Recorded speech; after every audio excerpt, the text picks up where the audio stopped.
ये 78 इयर्स हो गए भारत और पाकिस्तान को आज़ाद हुए और इसमें हमने ये देखा कि एक कंट्री बहुत गरीब हो गया और एक कंट्री बहुत ऊँचाइयों पर पहुँच गया, बहुत अमीर हो गया। मेरी ख्वाहिश है कि मेरे वतन अजीज के लोग भी करप्शन को छोड़ के अपने पड़ोस की तरक्की को देखने की कोशिश करें। उनकी सिर्फ मूवीज ही ना देखें, गाने ही ना सुने, उनकी खबरें भी सुने, उनकी तरक्की की खबरें भी देखें आप। सर, क्या आप समझते हैं कि पाकिस्तान के गरीब होने, इंडिया के अमीर होने, यानी एक तरफ पैसा नहीं, एक तरफ पैसा है, एक तरफ इकोनॉमी नहीं, बिल्कुल खराब, दूसरी तरफ इतनी स्टेबलाइज्ड इकोनॉमी।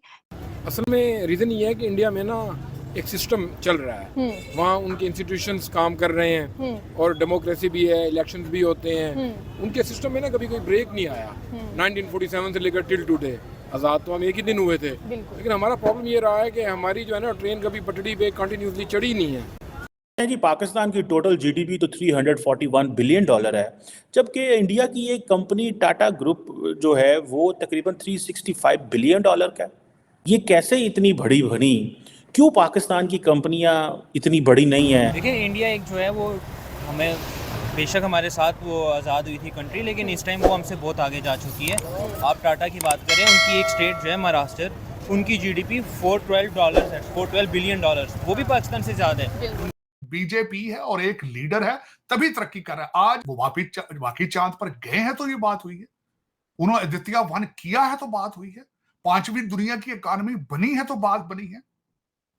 दोस्तों, भारत और पाकिस्तान ने 1947 में एक साथ अपनी आर्थिक यात्रा शुरू की थी। दोनों पड़ोसी देश है और उनकी साझा विरासत है। यही वजह है कि जब तब दोनों देश की तुलना होती रहती है, लेकिन आज भारत काफी आगे निकल चुका है। भारत आज दुनिया की 5वीं सबसे बड़ी इकोनॉमी है और पाकिस्तान डिफॉल्ट होने के कगार पर है। भारत की जीडीपी पाकिस्तान से करीब 10 गुना ज्यादा है। भारत के पास $600 अरब का विदेशी मुद्रा भंडार है, जबकि पाकिस्तान के पास एक महीने के आयात के लिए भी फॉरेन रिजर्व नहीं है। लेकिन हमेशा ऐसा स्थिति नहीं थी। लंबे समय तक पाकिस्तान की इकोनॉमी भारत से काफी आगे थी। दोस्तों, आजादी के बाद भारत ने जहां गुट निरपेक्ष आंदोलन की रास्ता चुना, वहीं पाकिस्तान अमेरिका की गोद में जाकर बैठी है। इसका उसे काफी फायदा भी मिला। साल 1960 में पाकिस्तान की जीडीपी $83.33 थी, जबकि भारत की जीडीपी $82.2 थी। दोस्तों, 1990 तक भारत और पाकिस्तान की जीडीपी करीब करीब बराबर थी।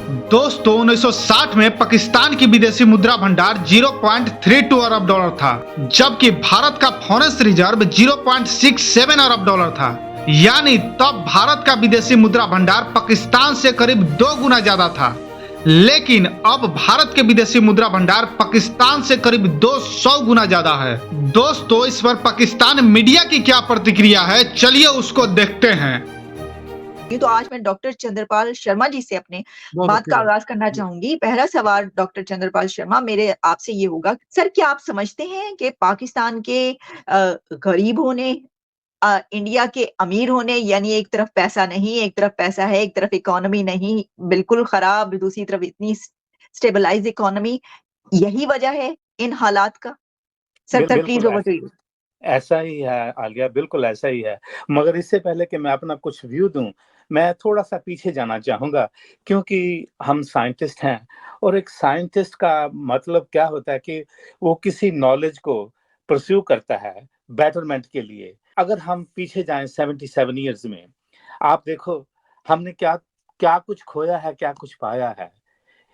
हुआ ये है कि 77 इयर्स में पाकिस्तान ने ये नहीं समझा कि क्या ठीक है क्या गलत है। आई रिमेम्बर 35 साल से इन्होंने एक अप्रोच थी कि 1000 कट्स के साथ इंडिया को हम घुटने टेकने पर मजबूर कर देंगे, मगर ऐसा नहीं हुआ। अब साइंस का इस मामले में साइंस क्या कहती है कि आप बेटरमेंट अगर करनी है तो उसके लिए आपको कुछ एक्सपेरिमेंट करने होंगे। वो जो एक्सपेरिमेंट हम करते हैं ना, अगर आप देखते हो कोई काम नहीं चल रहा, ये एक सक्सेसफुल नहीं एक्सपेरिमेंट होता, तो आप नए एविडेंस के साथ नए आइडियाज लाते हैं कि ये शायद ये काम कर जाए। अब आप देखो 35 ईयर से बार बार वही होता जा रहा है, जिसका कोई बेनिफिट नहीं होता यार। जब साइंस कहती है एक चीज को तुम बार बार करते रहोगे नहीं सक्सेसफुल होती तो आप अपना जो पॉइंट ऑफ व्यू चेंज कर दो भाई। आप जो मर्जी नफरत में आके अपने गुस्से में आप किसी चीज को पसंद ना करें, इट डजंट मैटर, लेकिन Modi is the reality of India.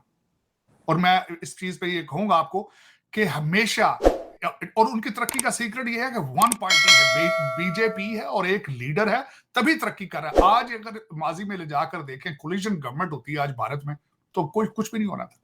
और दूसरा, मोदी साहब की पॉपुलैरिटी जो है इस परफॉर्मेंस बेस्ड है, it's not just a media campaign, it's not a media.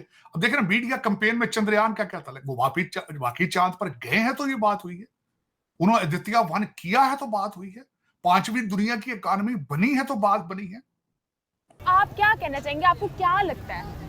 असल में रीज़न ये है कि इंडिया में ना एक सिस्टम चल रहा है, वहाँ उनके इंस्टीट्यूशंस काम कर रहे हैं और डेमोक्रेसी भी है, इलेक्शंस भी होते हैं, उनके सिस्टम में ना कभी कोई ब्रेक नहीं आया। 1947 से लेकर टिल टुडे, आज़ाद तो हम एक ही दिन हुए थे, लेकिन हमारा प्रॉब्लम ये रहा है कि हमारी जो है ना ट्रेन कभी पटड़ी पे कंटिन्यूसली चढ़ी नहीं है। कभी डेमोक्रेटिक गवर्नमेंट 47 से लेकर 58 तक हमने कोई 5-6 प्राइम मिनिस्टर्स चेंज किए। जब तक कंसिस्टेंसी नहीं होगी, जब तक पॉलिसीज में स्टेबिलिटी नहीं होगी, गवर्नमेंट स्टेबल्स नहीं होंगी, उनकी पॉलिसीज कंसिस्टेंट नहीं होगी, उस वक्त तक ना मुल्क तरक्की नहीं कर सकता। वहाँ तो है ना कि कांग्रेस थी, Indira Gandhi, Nehru strong prime minister थे, मोदी स्ट्रॉन्ग प्राइम मिनिस्टर है, स्टेबिलिटी है, पॉलिसीज हैं वो कंसिस्टेंसी के साथ चल रही हैं, तो फिर उनके फ्रूट्स हैं, उनके बेनिफिट्स हैं। आपका तो अडॉक सिस्टम है, जो प्राइम मिनिस्टर आता है उसको भी नहीं पता कि मैं कल हूँ या नहीं हूँ। 15 अगस्त 1947 से लेकर जब भी हिस्ट्री को अपने हाथों से अब पेपर पे लिखने की कोशिश करता हूँ कि कौन कौन से स्टेप्स हैं जो वो सही लिए उन्होंने, तो उसमें उनके मैं समझता हूँ कि नेहरू जो थे उस टाइम से ही राइट डिसीजन लिए गए, इंडियन इंस्टीट्यूट ऑफ टेक्नोलॉजी के डिसीजन लिए गए, रशिया से लर्न करने की कोशिश की गई, अलायंस अपने करीब बनाए रशिया में, और फिर उन्होंने इंफ्रास्ट्रक्चर को जिस तरीके से बिल्ड किया, फिर जमहूरियत का दामन नहीं छोड़ा उन्होंने, और मैं समझता हूँ कि इट्स अ वंडरफुल रिमार्केबल। और आज जहां पे खड़ा है दे आर राइजिंग। जिस तरह कल परसों भी उनके फाइनेंस मिनिस्टर की स्टेटमेंट थी कि वो will be becoming $5 trillion economy soon, और मोदी साहब ने तो अपनी कैंपेन में कहा था is guaranteed we will be the number 3 soon. 5वें नंबर पे आना भी बड़ी बात है, $600 बिलियन इन फॉरेन रिजर्व। तो it's a story need to be told. मेरी ख्वाहिश है कि मेरे वतन अजीज के लोग भी करप्शन को छोड़ के अपने पड़ोस की तरक्की को देखने की कोशिश करें, उनकी सिर्फ मूवीज ही ना देखें, गाने ही ना सुने, उनकी खबरें भी सुने, उनकी तरक्की की खबरें भी देखें। आप दोस्तों, पाकिस्तान के पास करीब $3 अरब का विदेशी मुद्रा भंडार है, जो 1 महीने के आयात के लिए काफी नहीं है। पाकिस्तान का फॉरेन रिजर्व $3.1 अरब रह गया, जो 10 साल में सबसे कम है। दूसरी ओर भारत का फॉरेन रिजर्व $600 अरब पहुंच चुका है। पाकिस्तान के $1 की कीमत 272 रुपए से अधिक जा चुकी है। दोस्तों, IMF के मुताबिक भारत आज दुनिया की सबसे तेजी से बढ़ती इकोनॉमी है। हर मोर्चे पर भारत दुनिया में झंडा गाड़ रहा है। भारत आज दुनिया की 5वीं सबसे बड़ी इकोनॉमी बन चुकी है। साल 2010 में भारत 9वें स्थान पर था और आज केवल 9 साल में 5वें स्थान पर पहुंच चुका है। दोस्तों, ऐसे ही अमेजिंग वीडियो के लिए चैनल को लाइक, शेयर एंड सब्सक्राइब करना ना भूलें। जय हिंद।